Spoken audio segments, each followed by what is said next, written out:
আপোনালোককো কিন্তু বিজেপিতকে বেছিকে গালি পাৰে অখিল গগৈ। কংগ্ৰেছত বিজেপিতকে নাই, এতিয়া অখিল গগৈ ভাল হ'ব। এতিয়া অখিল গগৈ ভাল হ'ব। এই মানে ৰূপজ্যোতি কুৰ্মী যিটো বিধানসভা আসন আপুনিও এসময়ত তেওঁ প্ৰতিষ্ঠ আছিলে, সেইটো আচৰণ কি ক'ব? মইতো কৈছো, মই এতিয়া শান্তি পাইছো। আমিতো কংগ্ৰেছ দলৰ চব কৰ্মী নেতা শান্তি পাইছে যে কমচে কম আমাৰ দাদাই চবকে লৈ গ'ল একেলগে, নহ'লেতো আজি এই মহাপাপৰ ভাগি আমি হ'বলগীয়া হ'ল।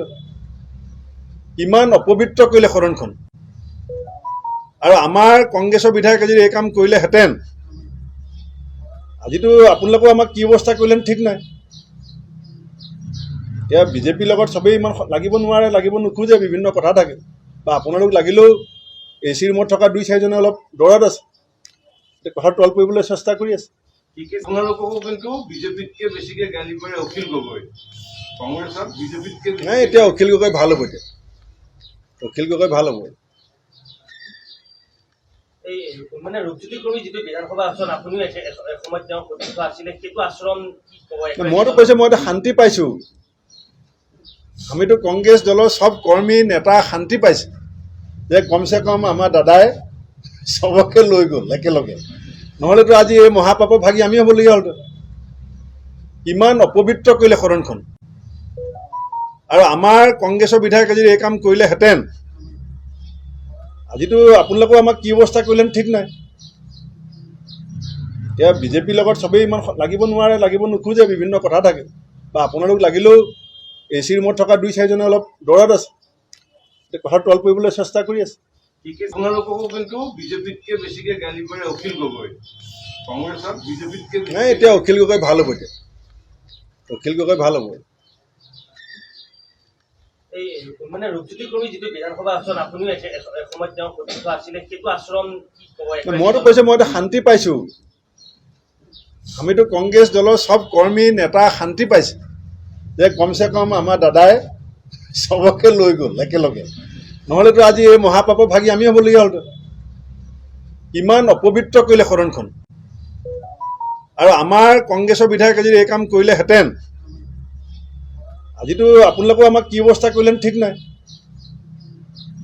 এতিয়া বিজেপিৰ লগত চবেই ইমান লাগিব নোৱাৰে, লাগিব নোখোজে, বিভিন্ন কথা থাকে।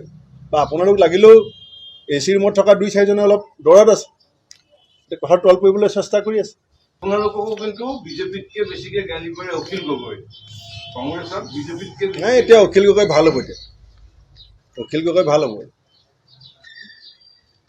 এই মানে ৰূপজ্যোতি কুৰ্মী যিটো বিধানসভা আসন আপুনিও এসময়ত তেওঁ প্ৰতিষ্ঠ আছিলে, সেইটো আচৰণ কি ক'ব? মইতো কৈছো, মই এতিয়া শান্তি পাইছো। আমিতো কংগ্ৰেছ দলৰ চব কৰ্মী নেতা শান্তি পাইছে যে কমচে কম আমাৰ দাদাই চবকে লৈ গ'ল একেলগে, নহ'লেতো আজি এই মহাপাপৰ ভাগি আমি হ'বলগীয়া হ'ল। ইমান অপবিত্ৰ কৰিলে সদনখন, আৰু আমাৰ কংগ্ৰেছৰ বিধায়কে যদি এই কাম কৰিলেহেঁতেন, আজিতো আপোনালোকেও আমাক কি অৱস্থা কৰিলেন ঠিক নাই। এতিয়া বিজেপিৰ লগত চবেই ইমান লাগিব নোৱাৰে, লাগিব নোখোজে, বিভিন্ন কথা থাকে। বা আপোনালোক লাগিলেও AC ৰুমত থকা 2-4জনে অলপ দৌৰত আছে, কথা তল পৰিবলৈ চেষ্টা কৰি আছে। আপোনালোককো কিন্তু বিজেপিতকে বেছিকে গালি পাৰে অখিল গগৈ। কংগ্ৰেছত বিজেপিতকে নাই, এতিয়া অখিল গগৈ ভাল হ'ব। এতিয়া অখিল গগৈ ভাল হ'ব। এই মানে ৰূপজ্যোতি কুৰ্মী যিটো বিধানসভা আসন আপুনিও এসময়ত তেওঁ প্ৰতিষ্ঠ আছিলে, সেইটো আচৰণ কি ক'ব? মইতো কৈছো, মই এতিয়া শান্তি পাইছো।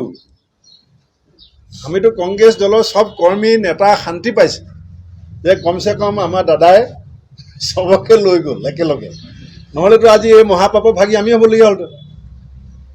ইমান অপবিত্ৰ কৰিলে সদনখন, আৰু আমাৰ কংগ্ৰেছৰ বিধায়কে যদি এই কাম কৰিলেহেঁতেন, আজিতো আপোনালোকেও আমাক কি অৱস্থা কৰিলেন ঠিক নাই। এতিয়া বিজেপিৰ লগত চবেই ইমান লাগিব নোৱাৰে, লাগিব নোখোজে, বিভিন্ন কথা থাকে। বা আপোনালোক লাগিলেও AC ৰুমত থকা 2-4জনে অলপ দৌৰত আছে, কথা তল পৰিবলৈ চেষ্টা কৰি আছে। আপোনালোককো কিন্তু বিজেপিতকে বেছিকে গালি পাৰে অখিল গগৈ। কংগ্ৰেছত বিজেপিতকে নাই, এতিয়া অখিল গগৈ ভাল হ'ব। এতিয়া অখিল গগৈ ভাল হ'ব। এই মানে ৰূপজ্যোতি কুৰ্মী যিটো বিধানসভা আসন আপুনিও এসময়ত তেওঁ প্ৰতিষ্ঠ আছিলে, সেইটো আচৰণ কি ক'ব? মইতো কৈছো, মই এতিয়া শান্তি পাইছো। আমিতো কংগ্ৰেছ দলৰ চব কৰ্মী নেতা শান্তি পাইছে যে কমচে কম আমাৰ দাদাই চবকে লৈ গ'ল একেলগে, নহ'লেতো আজি এই মহাপাপৰ ভাগি আমি হ'বলগীয়া হ'লহেঁতেন। ইমান অপবিত্ৰ কৰিলে সদনখন। আৰু আমাৰ কংগ্ৰেছৰ বিধায়কে যদি এই কাম কৰিলেহেঁতেন, আজিতো আপোনালোকেও আমাক কি অৱস্থা কৰিলে ঠিক নাই। এতিয়া বিজেপিৰ লগত চবেই ইমান লাগিব নোৱাৰে, লাগিব নোখোজে, বিভিন্ন কথা থাকে। বা আপোনালোক লাগিলেও এ চি ৰুমত থকা 2-4জনে অলপ দৌৰত আছে, কথা তল পৰিবলৈ চেষ্টা কৰি আছে।